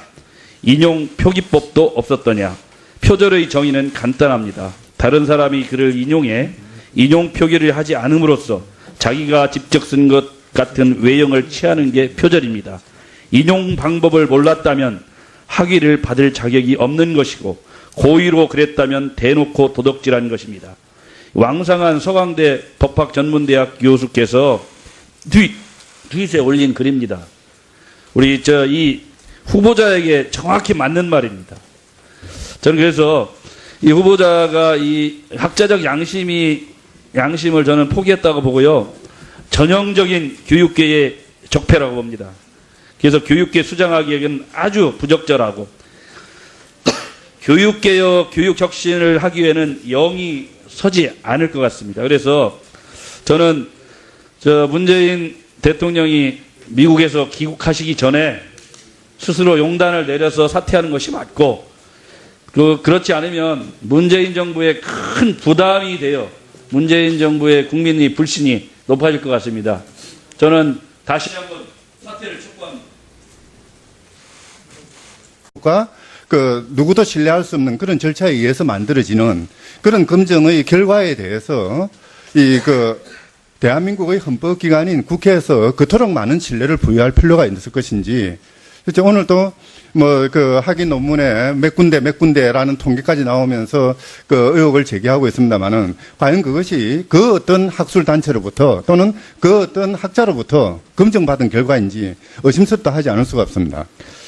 예, 연구 진실성 검증센터라는 곳은 그 논문에 대해서 표절 여부에 대해서 논문의 적절성에 대해서 판단할 만한 공신력이나 신뢰를 갖고 있지 못한 기관이다라는 말씀이고, 자, 그렇다면 우리가 보통 이 논문이 제대로 쓰여진 논문인지에 대해서 질적인 평가를 할 수 있는 그 객관적인 기관이 있습니까?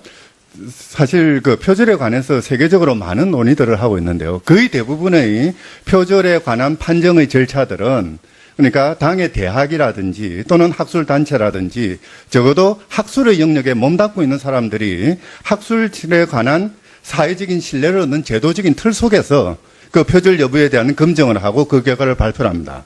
그리고 그렇게 발표된 결과는 사회적인 논란이 대상이 되는 것이 아니라 학술 영역 속에서 일종의 하나의 그 지급윤리와 비슷한 학술 윤리의 측면에서 판단되고 평가되는 것입니다.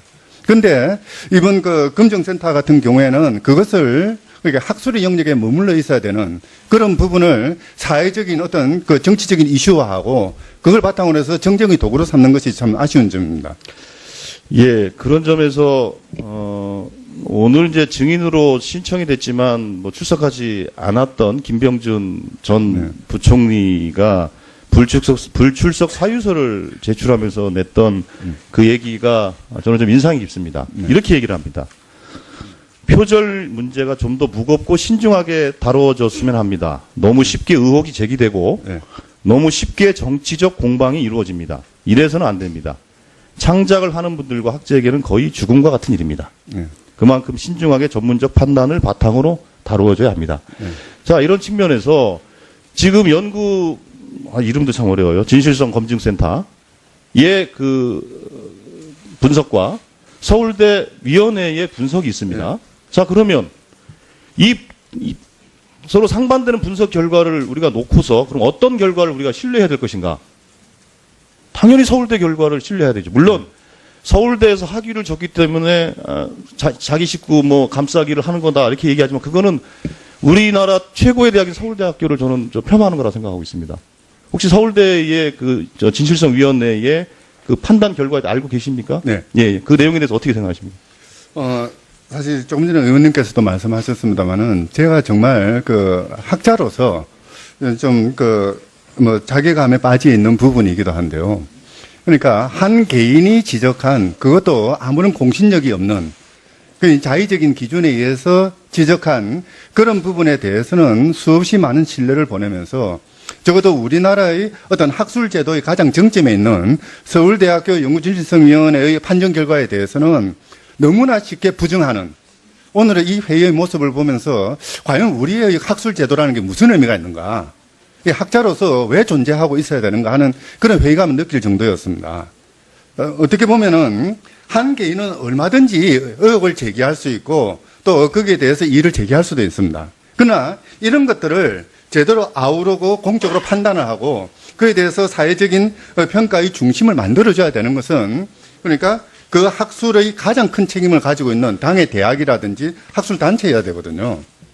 바로 그래서 그 서울대학교 연구진실성위원회가 나름의 절차를 통해서 아주 그 심사숙고를 통해서 결정을 내렸다고 한다면은 적어도 건전한 사회라고 한다면은 그 연구진실성위원회의 판정에 대해서 1차적인 신뢰를 보내고 그 판정에 그것을 부정해야 될 결정적인 증거가 나오지 않는 한 그 판정에 따라야 되는 것이 이게 민주사회의 기본적인 모습이라고 생각합니다. 예, 서울대 연구진실성위원회의 판단을 존중한다는 말씀이고 저도 그거에 동의합니다. 그렇기 때문에 김상곤 후보자의 논문에 대해서는 서울대의 결과를 존중하는 방향으로 정리가 시작합니다. 자, 다음에는 유행복 한양대 교수님을 증인 신청하신 유은혜 의원님 7분 드렸어요. 유은혜 의원님 증언신문 등 포함해서 보충 질의해 주시기 바랍니다. 드렸어요. 7분 드렸어요. 너무 막 거기에 몰두하셔가지고 지금 깜막한 모양인데 7분을 분명히 드렸습니다. 이건. 유은혜 의원님. 예, 오랜 시간 기다려주시고 이렇게 증인으로 출석해 주셔서 고맙습니다. 연구 진실성 검증센터 이야기가 기왕에 나와서 장재영 교수님께 좀 여쭤보겠습니다. 연구 진실성 검증센터를 제가 보니까요, 여기서 검증 발표한 논문이 58건, 58건이었는데 이 중에 이른바 개혁 성향 인사의 논문을 검증한 것이 46건, 그러니까 한 80% 가까이가 그렇게 편향이 돼 있었고요.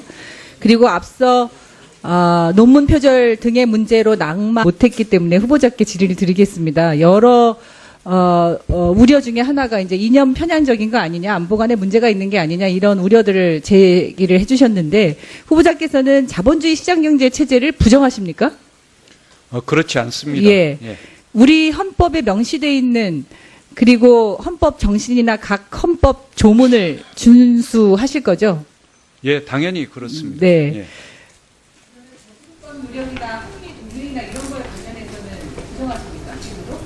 아까도 말씀드렸듯이 장기적인 지향이 이제 자주국방이라는 것은 정부도 그동안에 엄명을 해왔고, 그리고 이 한미동맹은 기본적인 우리의 동맹이기 때문에 이제 존중되어야 한다고 봅니다. 이런 것은 교육의 정치적 중립성을 지키실 겁니까? 예, 교육감 할 때 여러분들도 이제 다 보셨겠습니다만, 이제 저로서는 정치적인 중립성, 교육의 자주성, 전문성을 지키고자 최선을 다했습니다. 유은 의원님 이따 이것을 지켜보시는 국민들께서 판단해 주실 것이라고 봅니다. 이따가 뭐 추가 질의 또 몇 차례 더 드릴 테니까 이따가 충분히 하시기 바랍니다. 자, 다음에는 서울대 장지영 교수님을 증인 신청하신 송기석 간사님 증인 신문 겸 보충 질의해 주시기 바랍니다. 장 교수님 오늘 출석해 주셔서 감사합니다. 우리 교육부 총리 후보자 김상곤 후보자의 그 박사학위 논문 사회적 기업의 자주관리적 노사관계 모형에 관한 연구 서울대 진실성위원회에서 예비조사할 때 그때 참여하셨습니까? 예비조사는 제가 그 전문가가 아니기 때문에 예비조사에는 참여 안 했습니다. 참여하지 않았고 다만 이제 결과 알려줄 때 거기 들어있던데요. 그러니까 진실성위원장으로서 결과를 알려줄 때 서명을 하게 되는 것이고, 예. 예비조사는 전문가들을 중심으로 위원회를 꾸려서 네. 이제 하게 됩니다. 예. 그러니까 위원장 지휘에서 이제 결과만 보내줬다는 뜻이죠. 자, PPT 화면 좀 잠깐 봐주시죠. 2015년 11월 3일 교육부에서 발표한 연구윤리 확보를 위한 지침에 보면 이렇게 되어 있습니다. 이것은 교육부 훈령입니다. 그 다음 면 봐보시죠. 여기 보면 표절에 대해서 정의를 해놨습니다. 개정을 했는데요. 보입니까? 네. 교수님 보입니까? 예, 보입니다. 예. 다음 항목과 같이 일반적 지식이 아닌 쭉 이렇게 하고 A시로 가번 타인의 연구 내용 전부 또는 일부를 출처를 표시하지 않고 그대로 활용하는 경우 이게 연구윤리 지침상 표절이다. 이렇게 정의를 해놓은 겁니다. 자, 다음 화면 봐보시죠. 서울대학교 연구윤리 지침에 보면 이렇게 11조에는 연구 부정행위가 있습니다. 그리고 12조에 다음은 연구 부적절 행위가 있습니다. 그 서울대 이 연구윤리 지침에는 표절에 대해서 따로 정의하거나 규정하고 있지 않습니다. 다시 말씀드리면 연구 부정행위나 연구 부적절 행위 저렇게 나눠놨고 따로 표절을 안 했다 이 말은 결국 연구 부정행위나 연구 부적절 행위 둘 다 교육부 여기 연구윤리 지침에 따른 표절에 포함된다는 의미 아닙니까? 어떻게 보십니까? 지금 그 서울대 진실성위원회 규정에 의하면 표절이라는 단어는 사용하지 않고 있습니다. 단지 타인의 연구 성과를 사용했다 이런 개념으로 지금 설명을 하고 있고, 그래서 그거를 지금 저기에 지금 보여주시는 그 표절이라는 것과 연결시키는 데는 제가 판단하기에는 좀 무리가 있고, 지금 이 건에 대해서는 타인의 연구 성과를 이제 사용한 거에 연구윤리 위반의 부적절 행위가 있었다. 그러나 정도는 경미하다. 이게 이제 진실성위원회의 판단입니다. 그러면 그 교육부 훈령에 따른 표절에는 거기에 해당되지 않는다는 뜻인가요? 거기까지 포함될 수도 있다는 뜻인가요? 부적절 행위가. 근데 이 표절이라는 단어의 정의가 상당히 광범위하기 때문에 좀 전에 교육부 훈령의 표절 의미 보셨지 않습니까? 그걸 기준으로 말씀해 보십시오. 아니, 지금 제가 지금 서울대 진실성위원회 위원장인 입장으로 나와 있기 때문에 지금 결정문에 있는 그 결정문이라는 게 지금 마지막 그 통지문 아니겠습니까? 그러니까 그거 이외에 다른 얘기를 드리기는 상당히 어렵습니다.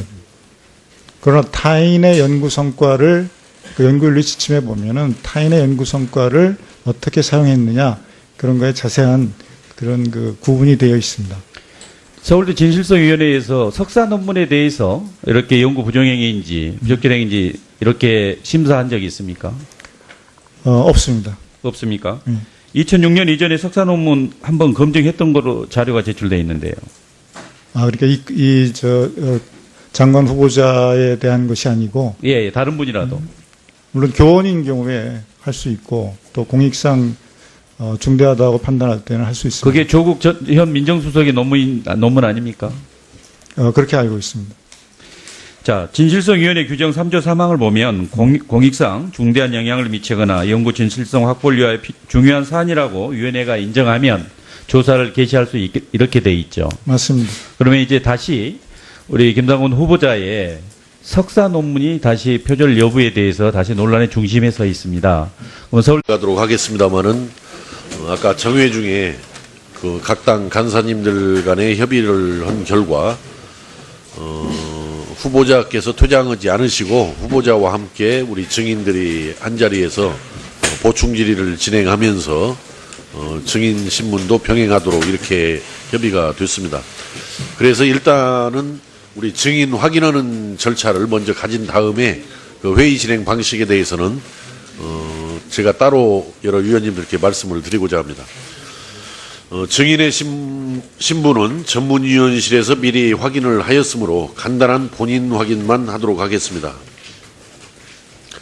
증인께서는 이름을 호명하면 그 자리에서 일어나서 예라고 대답하고 자리에 앉아주시면 되겠습니다.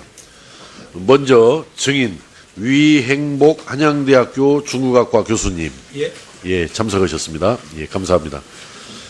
두 번째로는 증인 한상희 건국대학교 법학전문대학원 교수님 예, 참석해 주셔서 감사드립니다. 다음은 증인 현택수 한국사회문제연구원 원장님 예, 감사합니다. 다음은 증인 장지영 서울대학교 재료공학부 교수님 예, 감사합니다. 이렇게 하시죠. 증인분들을 이렇게 뒤로 가게 하지 마시고 그 후보자분하고 옆으로 이렇게들 앉게 조정이 안 됩니까? 네 분밖에 안 되는데 그렇게 앞으로 좀 조정을 하시죠. 그 자리를. 자, 행정실에서 가서 그 앞으로 이렇게 조정을 하세요. 그 증인분들을. 예. 예, 네 분 다 앞으로 오셔서 사실은 원래 후보자께서는 좀 잠깐 그 다른 사무실에서 모니터 하시고 이렇게 하셔야 할 자리고 그 자리가 다 우리 증인분들 자리이기 때문에 그 앞으로 의자 하나만 더 갖고 와서 그 조치를 해놓으시기 바랍니다. 예. 예.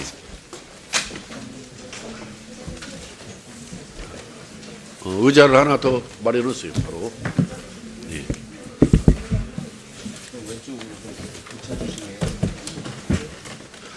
자, 본연의 업무가 바쁘신 가운데에도 이렇게 인사청문회에 출석하셔서 협조해 주신 점에 대하여 우리 위원회를 대표해서 위원장으로서 감사하다는 말씀을 먼저 드립니다. 다음은 증인선서 이유와 방법을 설명을 드리겠습니다. 증인선서를 하는 이유는 국회가 김상곤 교육부 장관 후보자에 대한 인사청문회를 실시함에 있어서 증인으로부터 양심에 따라 숨김없이 사실대로 증언하겠다는 서약을 받기 위한 것입니다. 만약 증인이 정당한 이유 없이 선서 또는 증언을 거부하거나 허위의 증언을 한 때 또는 증언을 함에 있어 국회의 권위를 훼손한 때에는 국회에서의 증언 감정 등에 관한 법률에 따라 형사 고발될 수 있음을 알려드립니다. 최근 이 문제는 우리 최순실 사태 때 여러 가지 국정감사나 또 국정조사 과정에서 그 위증의 죄로 우리 상임위에서 고발도 추가로 했던 부분도 있고 또 법정에서도 다뤄지고 있다는 점을 참고로 말씀을 드립니다. 증인선서 방법은 증인을 대표하여 위행복 교수님께서 발언대에 나오셔서 선서해 주시고 다른 증인들께서는 자리에서 일어나셔서 오른손을 들어주시면 되겠습니다. 유행복 증인께서는 선서가 끝난 후 기명 날인 또는 서명한 선서서를 본 위원장에게 제출하여 주시기 바랍니다. 그러면은 유행복 증인께서는 발언대에 나오셔서 선서해 주시기 바랍니다.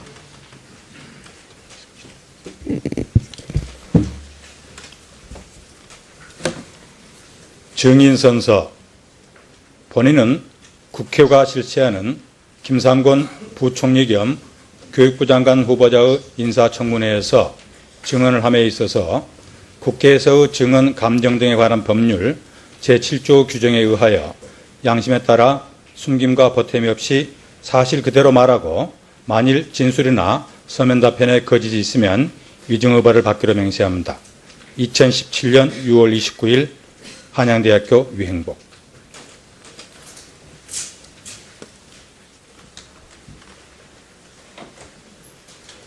예, 앉아주시기 바랍니다. 증인들, 나머지 증인들께서.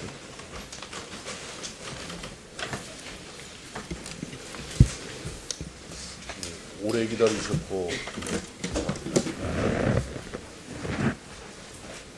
예. 자, 증인 신문과 관련하여 한 가지 참고 말씀을 드리도록 하겠습니다. 증인은 인사청문회법 제15조 및 국회에서의 증언 감정 등에 관한 법률 제9조 제2항에 따라 중계방송 또는 사진 보도 등에 응하지 않는다는 의사를 표명하거나 특별한 이유로 회의의 비공개를 요구할 수 있고, 위원회는 의결을 통해 증인 참고인 요구 내용의 수용 여부를 결정할 수 있다는 점을 알려드립니다. 뭐 특별하게 중계방송이나 사진 보도에 뭐 응하지 않겠다라는 혹시 의사를 가지고 계시면 지금 말씀해 주시기 바랍니다. 그럼 위원회에서 논의해서 결정토록 그렇게 하겠습니다. 뭐 그러지 않고 특별한 의견이 없으시면은 그냥 통상적인 회의로 뭐 TV나 사진 촬영 보도를 갖는 것으로 동의하신 것으로 그렇게 간주하겠습니다. 그러면은 지금 현재 증인 신문과 보충 질의를 함께 묶어서 진행하도록 하겠습니다만은 이제 이것은 여야 사당 간사님들 간의 협의회에서 결정된 것인데, 문제는 지금 우리가 보충 질의를 한 5분씩 진행을 해도 거의 2시간 한 30분 정도가 소요되는 과정인데, 아마 네 분 증인들께서는 지금 오셔가지고도 상당히 제가 짐작컨대 확인은 안 했습니다만은 오랫동안 기다리셨고, 또 앞으로 2시간 30분 보충 질의가 끝날 때까지 이 자리에 계시다 보면은 이게 너무 무리한 아마 부담을 드리게 되는 것 같아서, 또 문제는 지금 우리들 또 1시간 정도 진행한 다음에는 또 저녁 회의를 위해서 아마 저녁 식사도 하고 좀 정회를 좀 해야 되는 상황인 것 같습니다. 그래서 지금 현재 우리 교문위에서 원래 의결해서 요청했던 증인들 중에서는 연락이 두절돼 가지고 연락이 연결될 수 없어 가지고 안 나오신 분들 또한 2분 계시고, 또 불출석 사유서를 내신 분들도 계시고, 오늘 나오신 분들은 아까 감사하게도 4분이 나오셨는데, 한상희 교수님은 조승래 의원님이 신청을 하신 것으로 이렇게 되어 있습니다. 제가 파악을 해보니까. 그 다음에 유행보 교수님은 유은혜 의원님께서, 간사님께서 신청하신 것으로 이렇게 파악이 되어 있고, 또 장지영 서울대 교수님은 송기석 국민의당 간사께서 신청하신 걸로 되어 있고, 한택수 한국사회문제연구원 원장님은 바른정당의 김세연 간사님께서 신청하신 것으로 이렇게 죄송합니다. 현택수 원장님은 이렇게 되어 있습니다. 그래서 물론 보충질의 순서는 앞에서 주질의와 같이 진행을 하겠습니다만은 여기에 예외를 두어서 그 4분 증인을 신청하신 의원님들께 먼저 5분씩, 근데 이제 5분씩은 지금 너무 짧죠. 그래서 증인 신청을 하신 분들께는 7분, 증인 신청을 하지 않으신 분들은 이따 4분의 질의 답변이 끝나고 난 다음에 이제 5분씩 드리겠습니다만은, 제가 이렇게 다시 교통정리를 했는데 제 정리에 동의하시죠? 위원님들, 간사님들? 예, 자, 그러시면은 첫 질의로 조승래 위원님 7분을 드리겠습니다. 자, 하여튼 증인신문 포함해서 보충 질의해 주시기 바랍니다. 예, 대전 유성갑 출신 조승래입니다. 앞서도 얘기가 있었지만 그 김상곤 후보자에 대한 논문, 후보자의 논문에 대한 그 표절 시비가 불거지게 된 것은 2009년도 교육감 보궐선거에 출마했을 때나 그리고 그 이듬해 2010년 교육감 재선에 도전했을 때 불거졌던 것이 아닙니다. 2010년도는 그 상대 후보자에 대한 표절 시비가 정말 엄청나게 그 논란이 있었음에도 불구하고 그 김상곤 당시 그 교육감에게는 그런 의혹조차도 제기된 바가 없었습니다. 근데 이게 그 의혹이 제기된 것은 2014년 경기도지사 선거에 후보의 뜻을 두고 이제 경선에 참여하는 과정에서 제기가 됐고, 이 문제 제기는 미디어워치라는 곳에서 진실성 연구센터인가요? 예, 진실성 센터, 연구 진실성 검증센터라는 기관에서 2014년도에 표절이다 이렇게 얘기하면서 이제 불거진 것이고요. 그때 나왔던 그 주장과 논리, 그 다음에 객관적인 수치들, 그쪽이 주장하는 수치들, 이 지금까지 돌아다니는 겁니다. 뭐 80군데가 어떻다, 뭐가 어떻다, 뭐가 어떻다 하는 내용들이 다 그때 만들어진 내용들이 돌아다니고 있는 것으로 저는 보고 있습니다. 그래서 그 한상희 증인께 여쭙겠습니다. 혹시 그 제가 좀 전에 말씀드린 그 미디어워치 연구 진실성 검증센터라는 곳이 이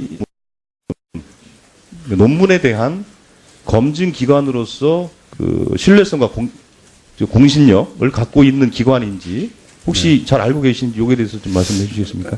네, 사실 오늘 청문회를 지켜보면서 저는 그 부분에 대해서 학술 연구에 몸담고 있는 사람으로서 상당한 유감을 지금 느끼고 있는데요.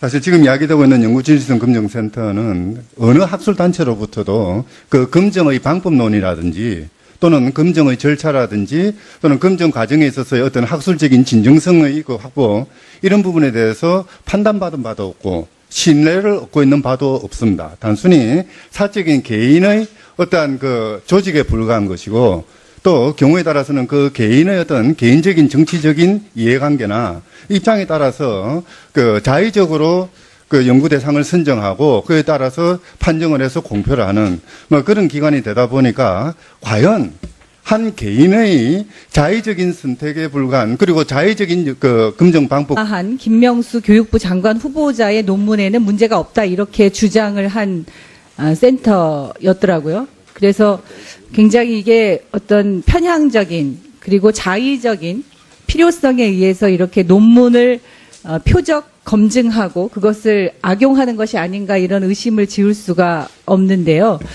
우리 그 장지영 교수님께서는 이 검증센터에서 서울대 연구진실성위원회의 검증 결과가 엉터리다, 허술하다 이렇게 밝혔는데 이거에 대해서 혹시 알고 계시는지 어떻게 생각하시는지 답변을 부탁드립니다. 잘 모르고 있습니다. 아, 모르십니까? 예. 이 연구 예. 그쪽에서 행하는 그 검증 시스템에 대해서 잘 모르고 네. 어떤 검증을 했는지도 자세히 알지 못하고 있습니다. 아, 그런데 여기서는 서울대 연구진실성위원회에 대해서 그 검증 결과가 엉터리다, 허술하다 이렇게 입장을 발표한 바 있거든요. 그래서 이 부분과 관련해서는 지금 모르신다는 말씀이신가요?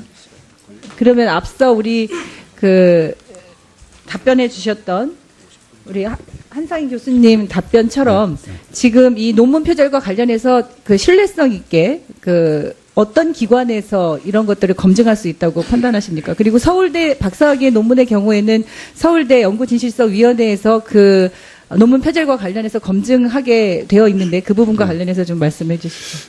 사실 학술적 연구 결과에 대한 진실성 여부의 판정은 아주 고도의 학술적인 판단이 필요한 부분입니다.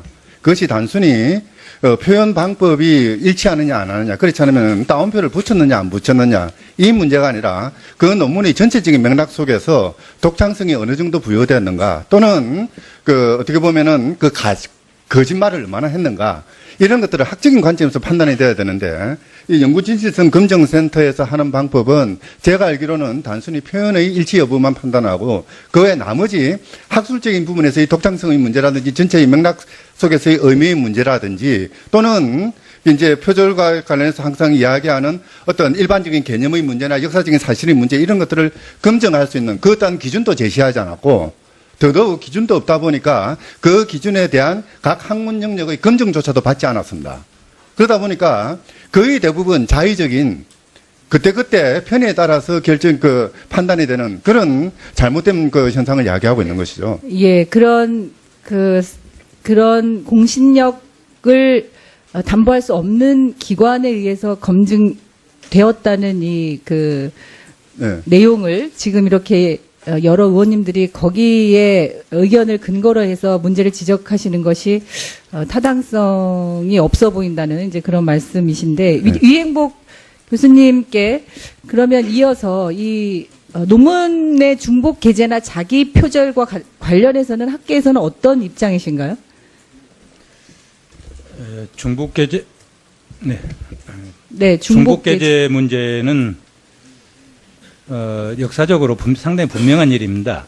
2007년에 연구윤리 지침이 만들어지고, 그래서 이제 그때부터 각 학회에서 나름대로 연구윤리를 만들고 연구윤리위원회를 구성해서 운영을 했는데요. 그때부터 그 중복게재 관한 그 문제들이 각 학회의 연구윤리에 들어가기 시작했습니다. 내용으로요. 그리고 2008년에 발표된 서울대학교 연구윤리 지침에도 그 내용은 들어가 있습니다. 근데 왜 그랬는가 하면 대학 교수들이 발표한 논문은 그 유통 구조가 굉장히 폐쇄적입니다. 그래서 요거를 이제 교수들은 상당히 그 문제로 삼고 있는데요. 학술지의 논문을 실으면 이게 많은 사람들한테 그것이 소개되거나 읽혀질 기회가 없다. 이제 이런 생각을 한 것이죠. 그리고 더구나 이제 학위 논문 같은 경우에는 본인이 그것을 학회에서 발표한다든가 하는 기회를 갖지 않으면 알려줄 기회가 없습니다. 근데 저희들은 보다 더 공평한 경쟁을 할 수 있는 학문 시장을 만들기 위해서 박사학위를 받고 이런 분들은 저희들이 지금도 가장 정체 있는 부분들을 한번 발표해봐라 해가지고 제가 소속되어 있는 학회 같은 경우는 매년 봄에 신진 박사들을 모신 학회를 합니다. 근데 2007년 이전에는 무슨 일이 있었냐면 이게 심지어는 이제 그러면 너가 쓴 논문 중에서 가장 그 세상에 내놓을 만한 것들을 하나 해서 한번 학술지에 발표를 해봐라. 이런 현상이 있었고 그런 일들이 굉장히 많았었는데. 예. 교수님, 제가 시간이 제한돼 있기 때문에요. 시간이 지금 거의 다 가고 있어서 그때는 중복계절을 생각을 안 하고, 예. 중복계절을 생각을 안 하고, 그런 일들이 많이 벌어졌죠. 그래서 이제 정종섭 의원님 같은 경우는 2009년에 많이 중복돼서 발표할수록 좋다는 글을 발표하셨는데요. 저희들이 이제 대학 교수 채용을 할 때 이렇게 논문이 들어오면 그 사람의 박사 논문과 박사를 딴 이후에 학술지에 발표된 논문들을 비교를 해가지고 제목이 비슷하나 이런 대조를 했습니다. 그래서 제목이 같거나 내용이 같으면 이것들은 빼고 그러고서 나머지만을 연구업적으로 산정을 했지 이게 부도덕하다든가 문제가 있다든가 하는 게 그 이전에는 사실 그런 인식이 없었습니다. 예. 네. 길게 답변을 해주셔서 제가 질의 시간이 후보자께 앞서 제가 안보관 관련해서 본질의의 질의를